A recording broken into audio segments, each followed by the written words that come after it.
Reign of the Seven Spellblades. Now, what can I say? This show has potential. Welcome to episode 1 review of Reign of the Seven Spellblades, which I think I will for sure be covering day to day, or week to week, rather, on this channel, because goddamn, this first episode really did a great job of pulling me in and making me very intrigued and interested in this world. So to quickly talk about and summarize the first episode here, we get introduced to Oliver and basically his band of merry friends in the end, 5 other students, and these 6 students who basically spend the first episode getting to see them, getting to know each other and interact with each other, and we learn about the world and such and the universe from them and as they talk to each other, and we get just also a lot of character info about them.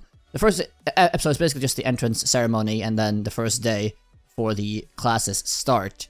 Now, this first episode, the thing I feel they did the best is, yes, I'm sure the characters seem fine, like some of the characters, like Nanao, or whatever she's called, the samurai girl, like some of the characters seem really interesting, but the world building and just like the world itself looks really, really cool. Like from the get-go, when the episode starts and you see these random magical plants just talking to the students, walking towards the school grounds, and, you know, they, well, talk some smack and basically tell them they're gonna die or have a horrible future. But anyway, from the get-go, you get like thrown into this world, and furthermore, when you get to the school, they have this magical parade for the new students, showing off all these magical creatures, or fauna as they call them, and it's just, you immediately feel like, yeah, this is like sort of a Harry Potter-esque or like really interesting universe, right? If you really immediately get entrenched in this world of wonder and whimsical mystery and magic, right? It doesn't just feel like,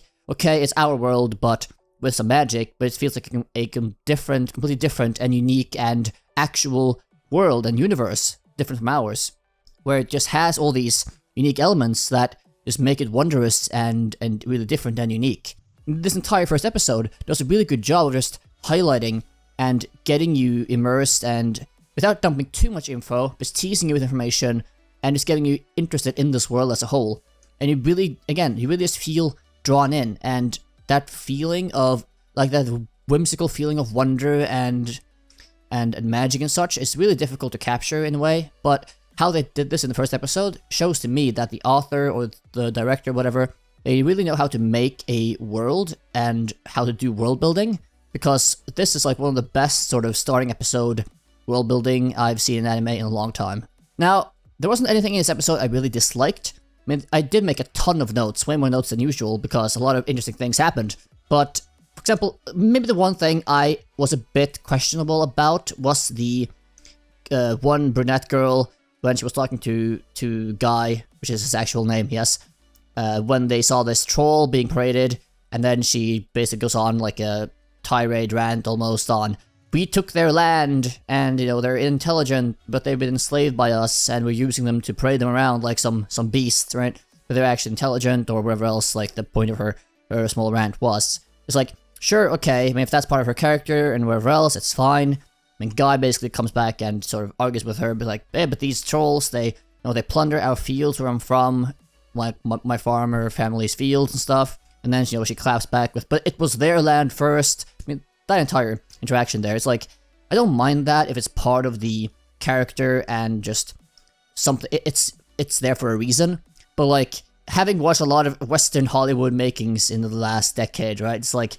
please do not do any modern allegory with this. Do not do some like absolute stupid bullshit with their land, our land, or some sort of allegory in that way, because I will be like, stop, no. I mean, thankfully it's Japan, so they never do that, so I don't really think they're going to. But just because of all the PTSD I've gotten from Western productions, it's like, oh no, I can see the allegory from here. I can see the allegory. Anyways, that's probably the weakest part of the episode for me, just because it put up a lot of red flags. But again, it's Japan, so I heavily doubt they're going to do anything in the allegory sense there. I mean, right, so one of the basic concepts and like selling points of this anime is like, it's like a dark Hogwarts, so to speak, or like a dark Harry Potter, or darker Harry Potter. I mean, the headmistress, when you get the entrance ceremony part of the episode, she just plain out says, well, okay, so welcome to the academy, you'll be here for 7 years, but, you know, 20% of you will just die and never make it to graduation. You'll be consumed by the spell, as they call it there, which means they die in one way or another. being consumed by magic or killed by their own summons or whatever else. It's like, damn, just straight up as the headmistress, just being like, wow, 20% of you? Yeah, you're gonna die and not make it. God damn. I mean, if I was a student coming to the school and I was like, wow, 20% of us are gonna die? Okay, bye, I'm leaving. God damn, I'm getting the hell out of here. Hell no. Yeah, like, just that sort of quick commentary there, it's like, it makes the entire premise more interesting, right? It's like 20% die? Like, this must be some, like, fairly harsh education center of things, right? That's kind of intense. I mean, Oliver also mentions in the beginning of the episode that, you know, this academy is not like any other, like, this is like a special place. So I assume that also ties into why 20% of students end up disappearing or dying or whatever else. But yeah, like, just the tone that sets, and also the tone that the headmistress sets with we only care about freedom and results. So whether you live or die is up to you. Like, you know, we're not gonna cuddle you, we're not gonna protect you. Like, whether you live or die, it's your job, not ours, to do that, to keep you alive, so good luck. I mean, just that sort of tone it sets, it makes me really interested of like, okay, I mean, what are we gonna do here? Like, what is the story going to do with this?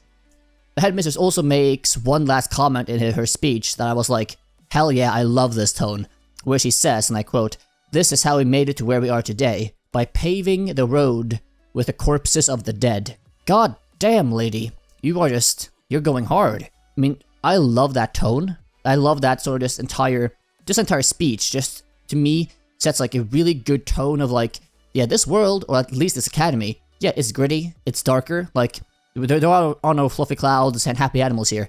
Things are rough, and things can get really rough and dark really fast. You also see that in the scene with the troll, when the troll goes berserk, and we get this small fight scene in the episode, which was fairly well done, where the troll just turns around, slaps this one dog, guard dog, whatever, to the monument, and the other he just steps on and crushes to like smithereens, and blood pours out, right? Like, you can see like, very quickly, this can turn dark. Like, this can turn bloody, this can turn just rough, you know? So let's talk a bit about the characters in this episode.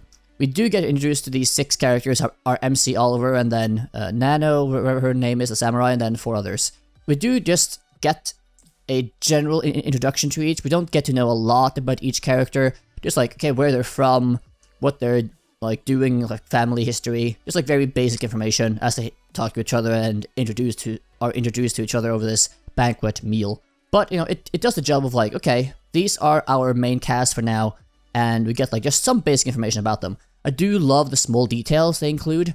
For example, with Oliver, as in the fight scene with the troll, he uses like a wind spell, whistle spell of some sort to make a dragon voice, which other characters remark, being like, wow, I never knew you could do that, that's like a really unique use of that.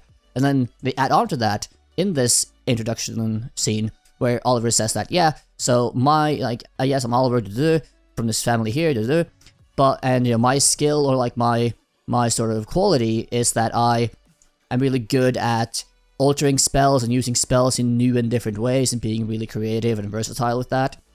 And I thought that was just really nice. Like, those are small details which underpin like other things in the episode, and which I assume will underpin other things in the world building, and the progression of the show is really good. Like, those small details can do a lot in terms of the quality of the show.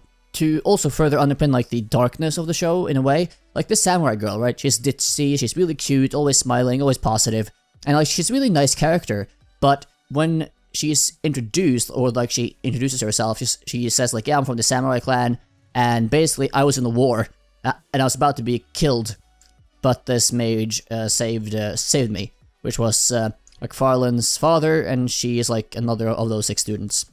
But like, just those sort of things, right? And then also at the end of the episode, where she bathes herself in a fountain in front of the dorms, even the men's dorm, because apparently samurais have no time for shame or elegance, whatever.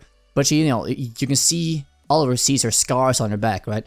And, you know, she's clearly been through a lot. I mean, she's been in war. Like, that's not nothing. So she probably has got a lot of underpinned dark personality traits or trauma from that. And even as, you know, she explains that she was just in a fountain this early in the morning, as Oliver gets up really early that day. She explains that she wasn't doing it to bathe, but just to like wash herself or purify herself of like the blood from her last battle, meaning the war she was just in, I suppose. But then, you know, and as the episode ends, Oliver says that, you know, even though, you know, no matter how much you purify yourself, you cannot get rid of that faint scent of blood that will always be there. And there's like those sort of, again, small details, which when you do them enough times, especially, where you keep sort of adding them here and there, it really makes the world and the show and the characters and everything feel really nice. It feels like it's high quality, and actually the author spent a lot of time actually thinking of how to make a good, comprehensive, intriguing, interesting world. Again, another small detail that was quite nice to see was that when Oliver gets up in the morning, in the first episode there, at the end of the episode, for the first classes start, or when he's going to bed actually, you know, in the morning, he like checks the clock, but the clock is like moving around erratically, and he takes a closer look and it says like, oh right, yeah, they have clock knocks here too, which is like these sort of magic creatures of some sort that apparently like playing with watches and moving around the time dials, whatever, and he just blows them away. You know, it's that attention to detail, those small things that just, again, really emphasize, again, that this is not our world, this is a magical, different world with its own creatures and things happening just all around at all times. You know, and these things are completely normal, right? So those, again, small things, small details, really underpin and help build up the world in a really good way. Another thing that I quite liked in this first episode is that our main character, which I assume he's the main character, right, Oliver, he isn't really shown to be super powerful. It's like, yes, he acted fast and quickly and such in the first fight, but you know, he's not shown to be super powerful, at least not as of yet, and it probably isn't going to be, you know, OP, right? But his power lies more in his creativity, knowledge, as he does seem to be quite knowledgeable, and versatility. So his strengths might just be playing on those aspects, right? And how we may overcome challenges will likely, I assume, be based on this creativity and knowledge and versatility with his spells that he talks about being quite good at. And that's quite nice, like having the concept of, yeah, I mean, this character, he's not super OP, I mean, he's competent, but the way he overcomes his challenges is just through his intelligence and his creativity and stuff like that, not pure power. That's something that we don't really see too often in main characters, like usually they just become really strong, whatever else, but here, you know, they might have this as like his sort of main strength as to how he overcomes different challenges as he will face in this first season. And that's just something really nice and different than most other anime, right? To finally end off this episode 1 review here, I also just want to quickly mention that, again, the intrigue you get throughout the episode is like, okay, do just get introduced to the world, but we don't get like a ton of information. But then at the end, before we get the samurai bathing scene with Nanao there, well, apparently Oliver, like, a girl appears, and Oliver's like, okay, who's there, right? And apparently it's like a covert operative that his brother sent there to watch over him, or like help him in some way. Like a covert operative?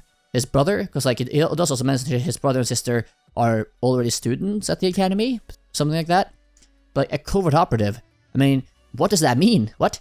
I mean, just that sort of intrigue of like, okay, I have no idea what this is leading to, but this is interesting. So like just that entire point of like, okay, so, I mean, what does that mean? Does that mean Oliver is from a important family of some sort? Like they hired a covert operative to watch over him and protect him and whatever else? I mean, does that also signify how dangerous this school might actually be?